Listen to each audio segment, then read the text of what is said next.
Beast Master tempo.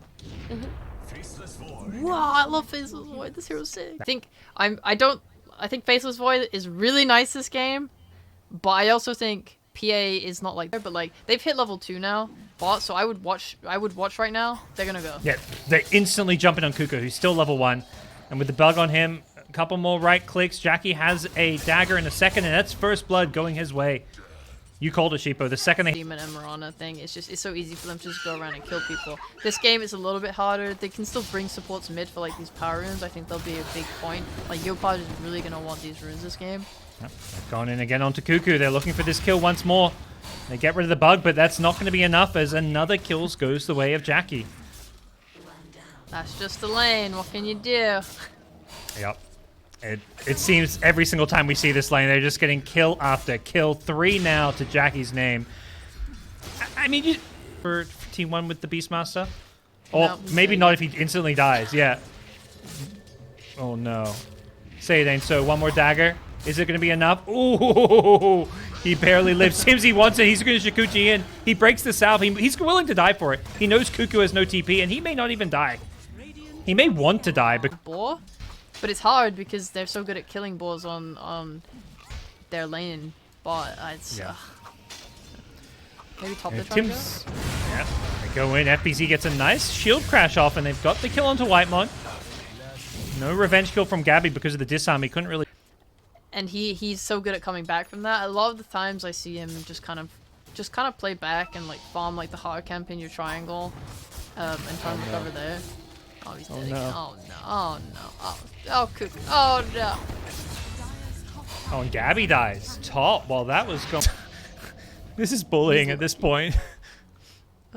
His swarm was on a 3-second cooldown, and that is the only reason you're alive, Kuku. Gabby could be in some trouble top. They're going for the Rolling Thunder, but they're going to find a bit of an easier target to bring down in Whitemon's Disruptor. FBC finds a nice little pillar to bounce off, and will get their 8th kill on the Boom Esports side. Well, you know, I like T1's draft, but this is not a good landing stage for them.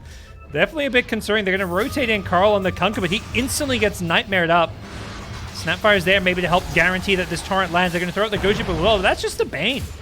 Boom will happily give up the Bane, and FBZ's still hunting. He wants Gabby. He may be able to finish off the Void. He's got no time walk. It's level 1. If he gets one more right click off, luckily the time dilation slow is going to stop that from happening, and Tim's with the Shikuchi doesn't find him, but Yopaj rocks up to the party with an Arcane Rune. Quap gets another kill, and they may get more. They know Zephyr's up here, I believe. They want this tower. They want these kills, and they're going to probably get both. And Zephyr was going to do what damage he can. But oh boy, is this going poorly for them. Wow. This is such a thing of BKB, which seems smart to me. Gabby's committing a chrono just for support. It's part of the take what you can get plan that you mentioned earlier, I guess. I was just thinking about Gabby. Carl thought he could maybe find the PA with some help TPing in, but they sniffed it out, and unfortunately for T1, that gank does not work out for them. Oh, they're contesting the Ancient Stack. Yeah. Oh no, they've got to get this if you're T1. You cannot afford to lose this. Skem's got a nice grip onto Whitemon. Does end up getting cancelled though. Then the Static Storm gets dropped as well. Kuku's now rotating in. He's holding onto his Roar for now, but with FBZ showing up with the Rolling Thunder, they could be in some trouble. Holds onto the Rolling Thunder for now, as both teams trade supports, but the Ancient Stack is the big juicy prize. Yeah. Even if he dies again, it feels like you can't just sit back and try farm when you're a Beastmaster. The rest of his team are smoked up, though, trying to use those ultimates with next Chronosphere up, as well as a Mortimer's Kisses. T1 do have the damage to kill some of these cores, and Yopaj is going to walk into them, but with FBZ initiating with the Rolling Thunder plus the Blink, there's just nothing they can really do to take this fight initially. Zephyr does TP out in the trees, but gets nightmared up before it can complete. He's going to go down, and it looks like Gabby decides there's just no opportunity to go for a Chronosphere. And without most of the farm he can get, but no pressure really being applied. Does come out to lane now, but there's a Weaver there positioned to maybe defend this tower, but backup is coming. Gabby on his Void is making his way down this bottom lane. Thinking that maybe they want to even try to take a fight down here. That's good. Bring bodies. That's kind of how you get a Jake ult top. Oh, that's scared. Yeah. Poor Bane. Will end up going down. Gets the tips as well. Now bottom lane. It looks like a fight could be brewing here. The Chronosphere with the kisses. Doing some good damage. FBZ gets the swashbuckle away, but won't survive through it all. 2 dead on the Boom side, but Showing up is Jackie on the PA. He's ready to fight even without a BKB. Needs to be careful. The damage is a lot, but he gets out of the ghost ship. Nice Phantom Strike. Gets him past for safety, and Yopaj on the Quap. Sonic Wave on through. Does some good damage to secure the kills as Tim's time-lapse to heal himself back up. It has been X, so he could be in some trouble here if he's not careful. Gabby gets forced to Time Walker's way as the pig pole gets used by Carl on the Kunkka to try and escape. Yopaj still fairly healthy here, but the time dilation causing him some problems, and as a result, Tim's is going to end up going down here. Boom. Not quite able to hard commit to this fight, and I mean, for T1, you got to be More bodies, take a good fight, and you know they're no longer just getting hard picked off. There's like a little bit. The foot is inching back into the game. T1. Well, FBZ has other ideas. He's recognizing that okay, they want to apply pressure. We can do the same thing. Don't give them an opportunity to do that by making the move first. As Yopaj on the Quap had the BKB but got roared through it. They did take out the T1 mid tower, and now Carl BKBs himself to keep himself alive through it all. And with the Static Storm on the Pangolier, FBZ does end up dropping, so they get the T1 mid tower, but boom, lose their Pangolier in the process. Is there a point where you feel like this game is going to swing back T1's way as they drag it out a bit? Yeah, like you talked about, they have so much BKB piercing stuff. This game is the kind of game where it can always be won.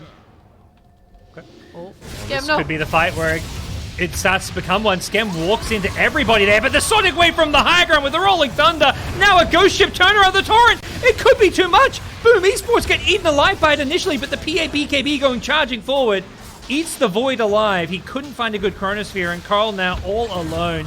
Tries to Shadow Blade himself out of there, but the damage is too much. That's the PA's first BKB. Having the full 9 seconds proved to be more than enough.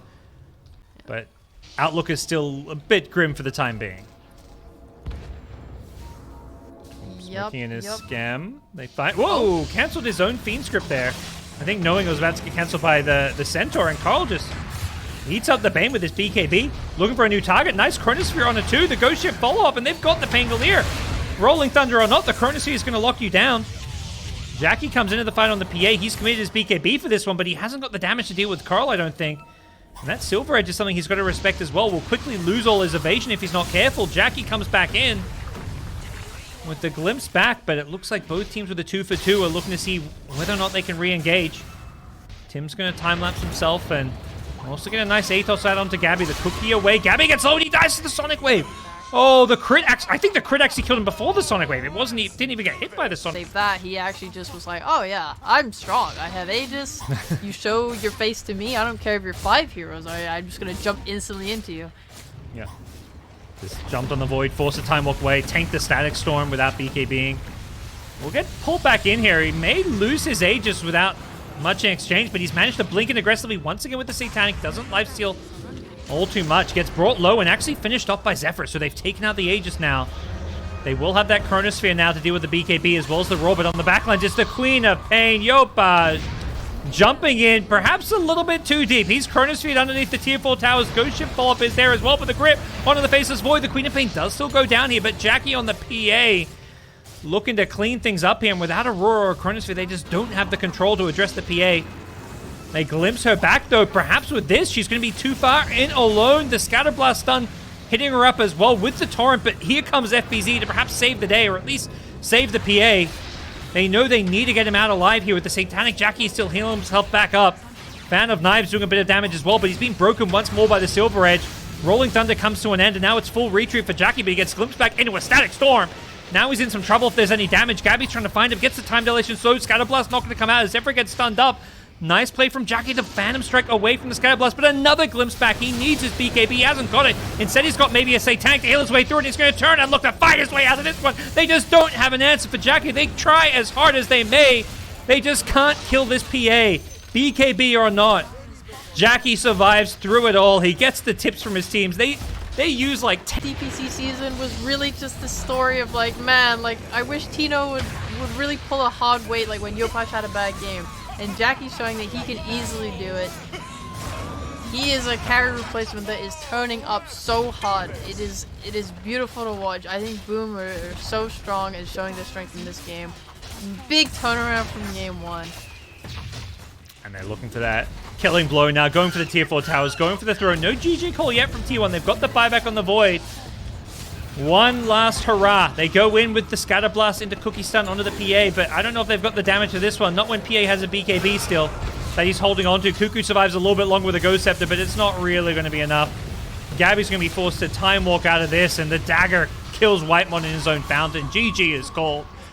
Game 3, here we come. What a great showing. What a great showing. Boom, bite back. They do not look like they had just stopped from game 1 at all. It was, oh, every lane went so well. Yopaj's rotations were amazing. Like, he's just, we're looking bot and there's a kill happening there, and then at the same time Yopaj is killing Gabby. Like, they did such a good job of controlling the map and just completely stopping T1 from farming anything and making any plays.